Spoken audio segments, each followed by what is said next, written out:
नमस्कार। आज हम देखेंगे इंडिया का ट्रेड डेटा जून 2025 का।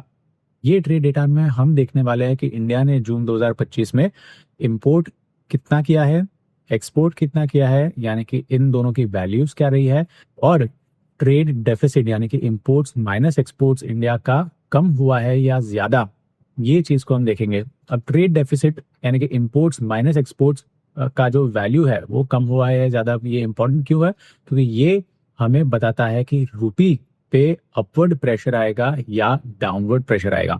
तो मानो इंडिया के इंपोर्ट्स एक्सपोर्ट से ज्यादा रहते हैं तो फिर हमारे जो सप्लायर्स है, फॉरेन कंट्रीज के सप्लायर्स, हमको जो पेमेंट हमें फॉरेन करेंसी में करना होता है, चाहे डॉलर्स हो या एन हो, ये फॉरेन करेंसी हमारे पास आएगी कहाँ से?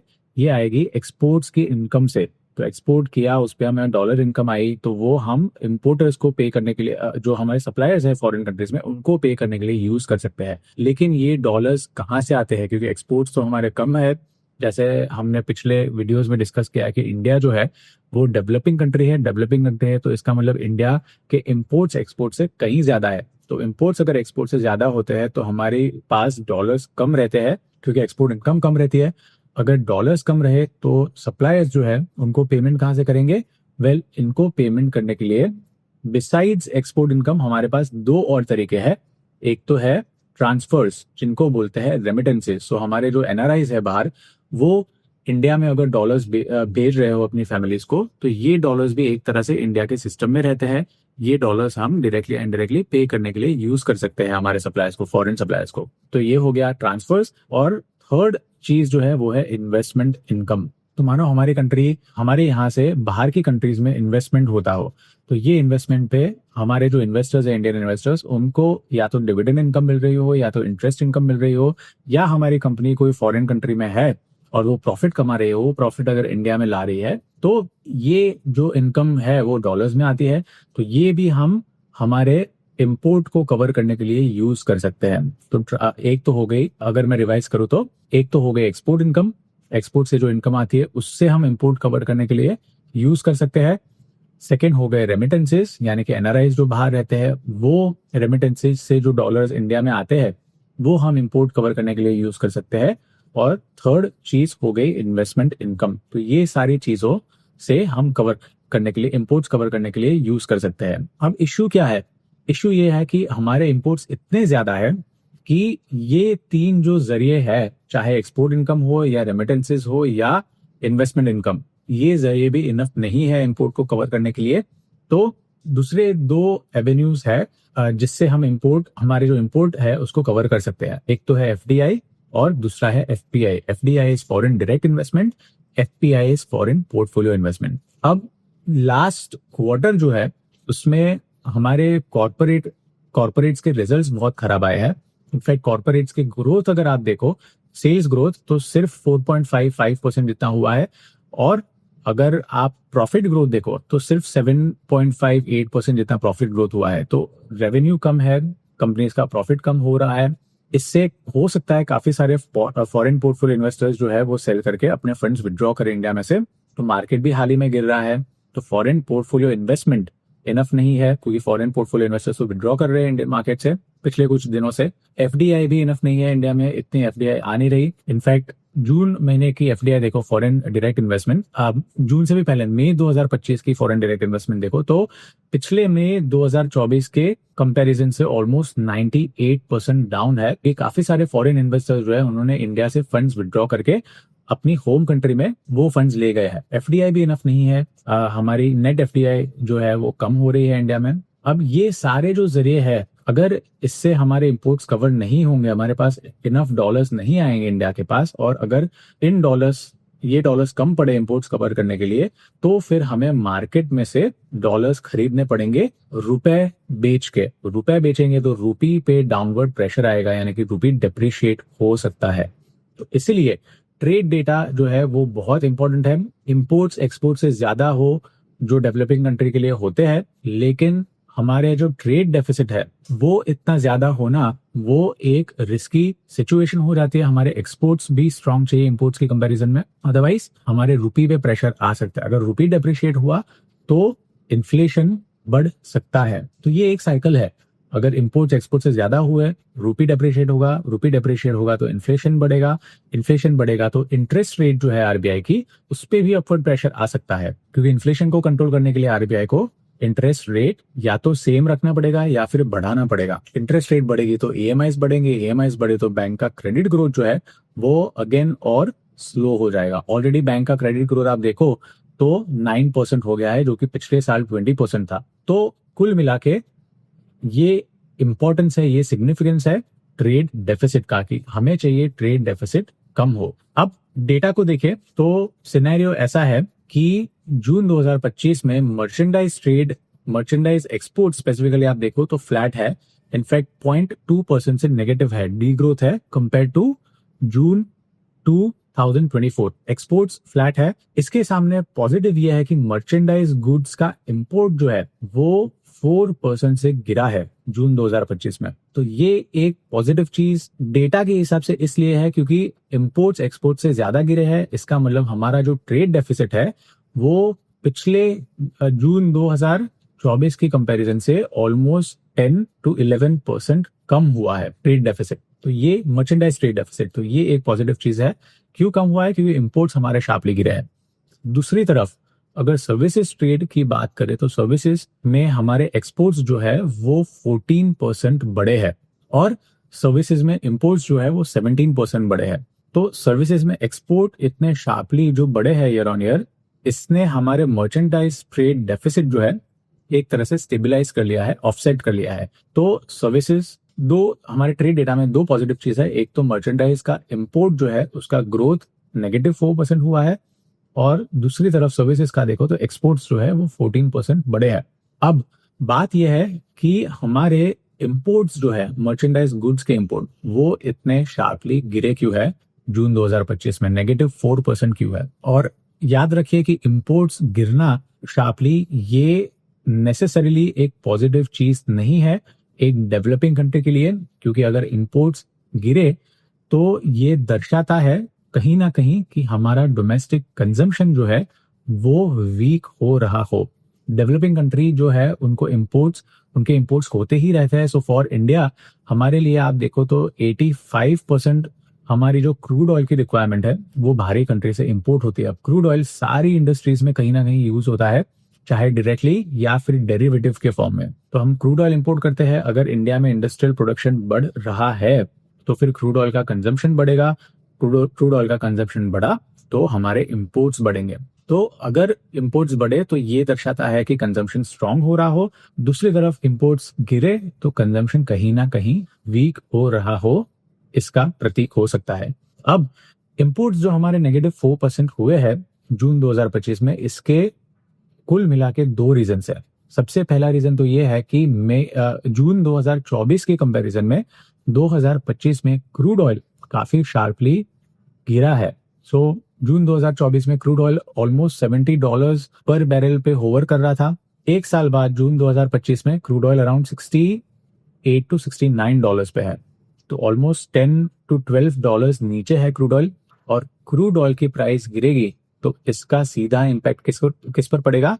हमारे क्रूड ऑयल के इंपोर्ट की वैल्यू पे पड़ेगा। तो क्रूड ऑयल का जो इंपोर्ट है वो हम डेटा देखेंगे आगे जाके, लेकिन वो ऑलमोस्ट 8% डाउन है। और क्रूड ऑयल का इंपोर्ट इतना शार्पली गिरा है क्योंकि क्रूड ऑयल जो है वो हमारे पूरे इंपोर्ट बास्केट का ऑलमोस्ट 25% कंट्रीब्यूट करता है। 25% सिर्फ क्रूड ऑयल के इंपोर्ट्स है और क्रूड ऑयल प्राइस गिरने से हमारे इंपोर्ट्स को सबसे ज्यादा बेनिफिट हुआ है। तो ये हो गया नंबर 1।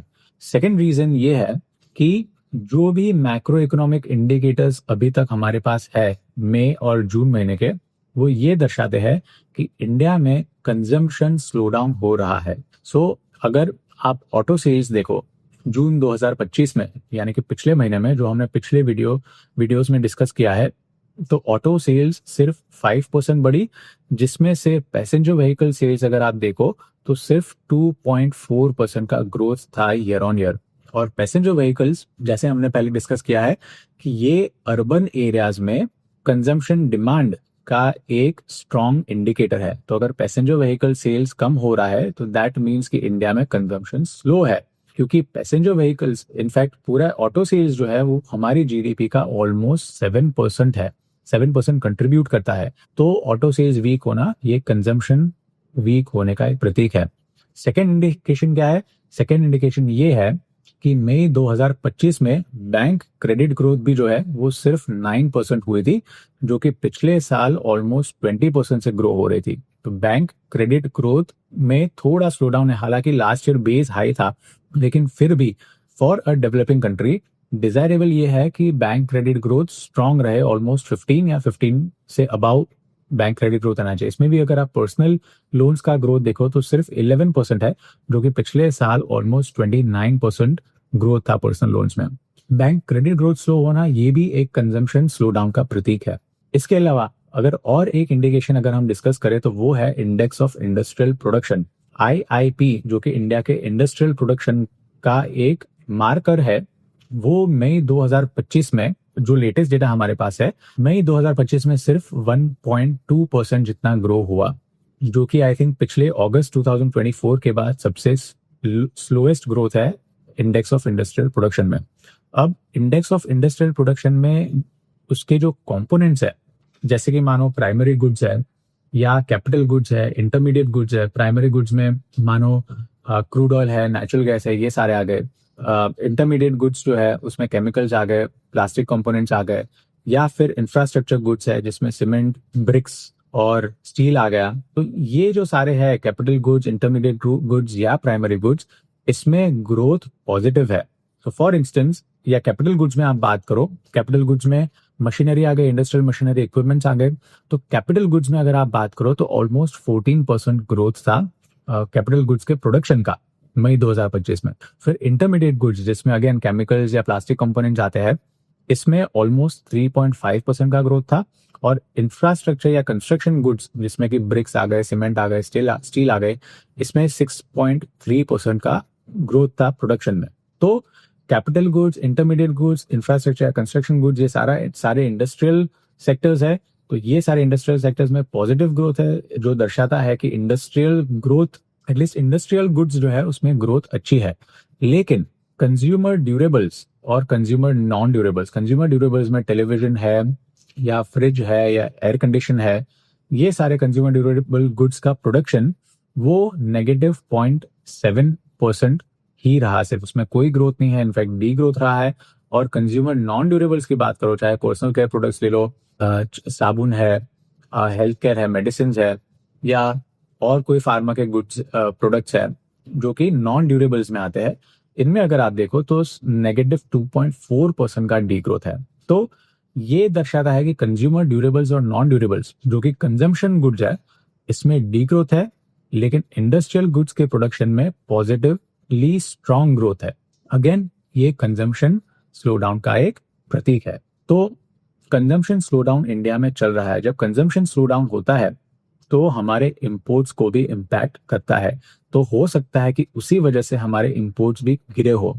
एक, अगेन टू रिपीट, सबसे पहला रीजन है हमारे इंपोर्ट्स गिरे हैं वो है crude oil price. Crude oil price गिरा है पिछले साल के कंपैरिजन से, तो नेचुरली हमारे जो क्रूड ऑयल जो हम इंपोर्ट करते हैं उसकी वैल्यू भी गिरेगी।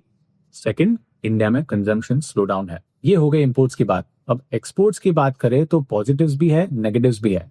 एक तरफ हमारे एक्सपोर्ट्स फ्लैट है, जैसे हमने डिस्कस किया कि 0.2% से नेगेटिव रहे जून 2025 में। इसका एक रीजन तो ये है कि ग्लोबली, स्पेसिफिकली यूएस और यूके में स्लो डाउन चल रहा है। सो फॉर इंस्टेंस, यूके में देखो तो Q1 कैलेंडर ईयर 2025 के Q1 में यूके की इकोनॉमिक ग्रोथ 0.7% रही, जो कि सेम पीरियड लास्ट ईयर 0.9% थी। सिमिलरली यूएस में आप देखो तो इस साल के Q1 में, कैलेंडर ईयर के Q1 में यूएस में इकोनॉमिक ग्रोथ -0.5% रही, यानी कि यूएस की इकोनॉमिक कॉन्ट्रैक्ट हुई, जो कि पिछले साल सेम पीरियड में ग्रोथ 1.6% थी। यूएस में डिमांड कम है, इकोनॉमिक ग्रोथ कॉन्ट्रैक्ट हुई। यूके में भी वीक है।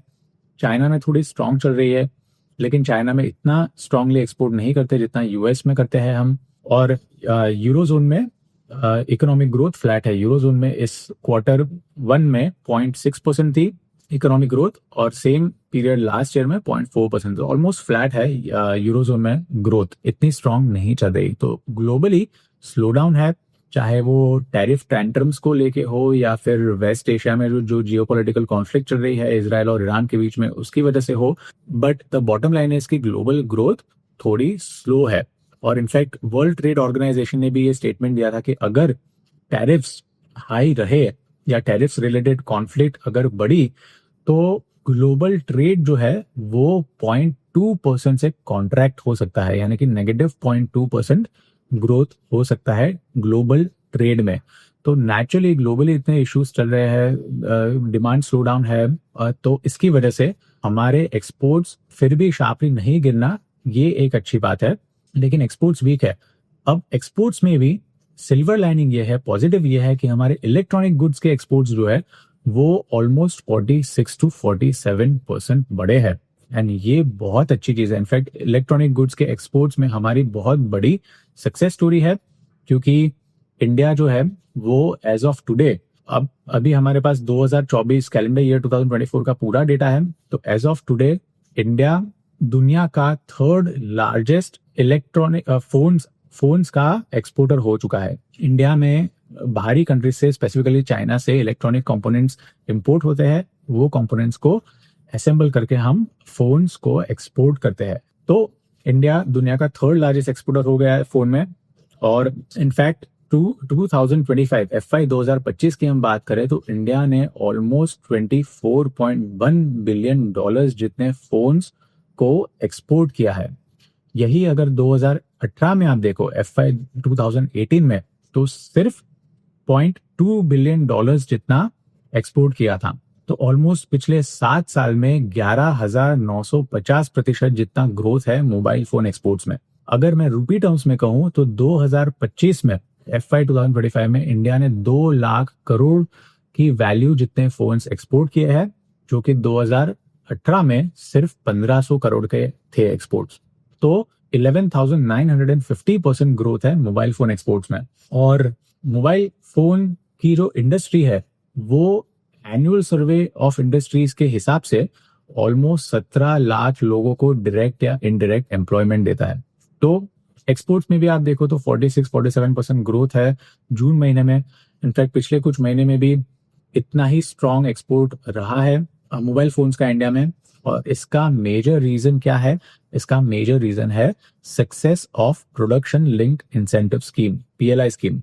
हमारे जो मिनिस्टर ऑफ स्टेट है IT और इलेक्ट्रॉनिक्स के, जिनका नाम है जितिन प्रसाद, उन्होंने अभी पार्लियामेंट को इन्फॉर्म किया कि जो लार्ज स्केल इलेक्ट्रॉनिक मैन्युफैक्चरिंग में PLI स्कीम दी गई है, PLI दी गई है, that to quote in English has attracted a cumulative investment of 12,390 crores, a cumulative production of 8,44,000 crores, and exports of 4,65,000 crores. It has also generated an employment of 1,30,000 people till June 2025. तो कुल मिला के बात यह है कि mobile phone के exports, in fact electronic production में, लार्ज स्केल इलेक्ट्रॉनिक प्रोडक्शन में इंडिया की ह्यूज सक्सेस स्टोरी है। ये होपफुली आगे जाके भी जारी रहेगी। यूएस हमारा लार्जेस्ट ट्रेड पार्टनर है इलेक्ट्रॉनिक कंपोनेंट्स में। ज्यादातर हमारे जो फोन है वो यूएस में एक्सपोर्ट होते हैं। आज ये वीडियो रिकॉर्डिंग की डेट में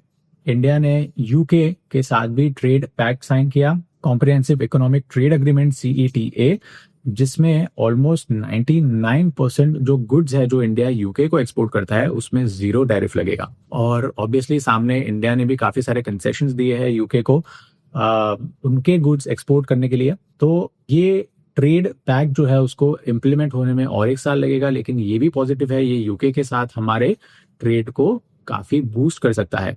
आपको याद होगा पिछले वीडियो में हमने डिस्कस किया था, जब एक्सपोर्ट्स और इंपोर्ट्स को डिस्कस किया था तब, कि इंडिया ने 3 साल पहले UAE के साथ ट्रेड पैक्ट साइन किया था जिसका नाम है CEPA, comprehensive economic partnership agreement.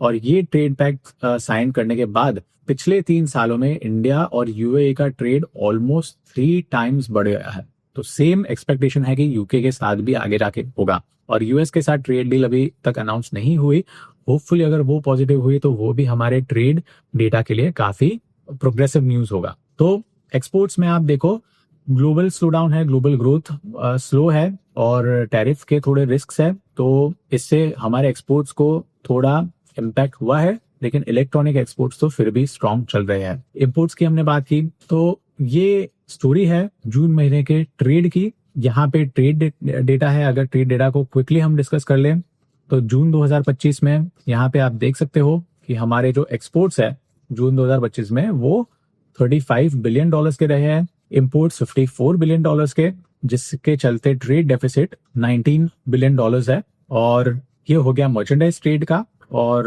इसमें सर्विसेज ट्रेड अगर आप देखो तो सर्विसेज ट्रेड में एक्सपोर्ट्स जो है वो 33 बिलियन डॉलर्स के रहे हैं और उसके सामने इंपोर्ट्स 18 बिलियन डॉलर्स के रहे हैं। तो सर्विसेज ट्रेड में सरप्लस है 15 बिलियन डॉलर्स का। वहीं मर्चेंडाइज ट्रेड में डेफिसिट था, जैसे हमने देखा 19 बिलियन डॉलर्स का। तो टोटल मिला के ट्रेड डेफिसिट हमारा सर्विसेज और मर्चेंडाइज को इंक्लूड करके कंबाइन करके टोटल ट्रेड डेफिसिट जो है वो 3.5 बिलियन डॉलर्स का रहा है जून 2025 में, जो कि पिछले साल के कंपैरिजन से ऑलमोस्ट 10 to 11% डाउन है। तो ये जो शीट है वो मैं डिस्क्रिप्शन में अटैच कर दूंगा, आप ये शीट को देख सकते हैं, डेटा को ट्रैक कर सकते हैं। एक्सपोर्ट डेटा अगेन ये कॉमर्स मिनिस्ट्री रिलीज करती है एवरी मंथ, हमारा जो ट्रेड डेटा है वो, तो कॉमर्स मिनिस्ट्री के वेबसाइट पे भी आपको ये ट्रेड डेटा मिल जाएगा। आई होप इस हफ्ते का वीडियो जो है वो इंसाइटफुल रहा हो आपके लिए। अगर कोई क्वेश्चन है तो आप कमेंट्स में पूछ सकते हैं, जो मैं नेक्स्ट वीडियो में क्लैरिफाई करूंगा। Otherwise have a good week.